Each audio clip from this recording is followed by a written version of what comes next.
Witches' Night Out. Probably one of the most bizarre specials ever.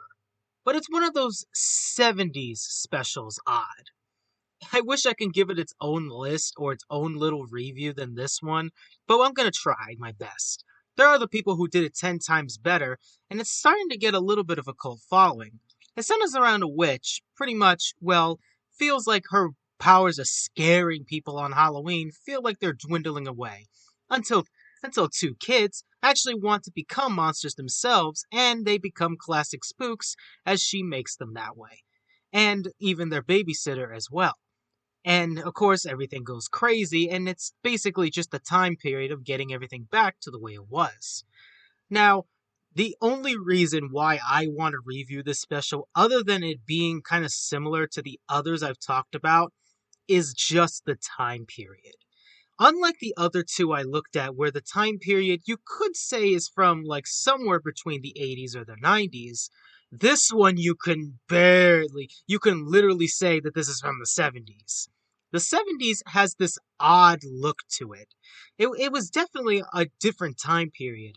And there were other horror movies that actually were from the 70s that feel like the 70s.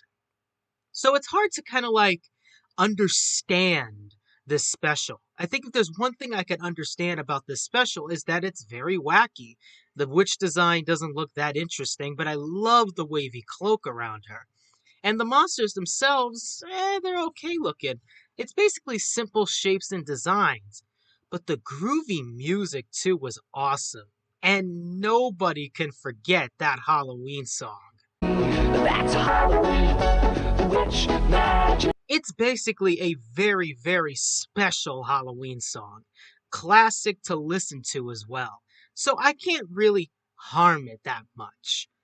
I can't really harm it, and I can't period, because I didn't really change the channel to watch the Three Stooges or stuff on YouTube.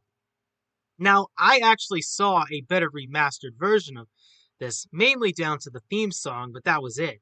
I couldn't find any other better quality clips. This thing needs to have better quality clips. Again, HD, 4K. This would look crazy to see the visuals in 4K, you know? It would be amazing to see. And I think that's just my little thoughts and opinions. The voice acting's weird, the animation's weird, but it is weird. But it's the 70s weird of Halloween itself.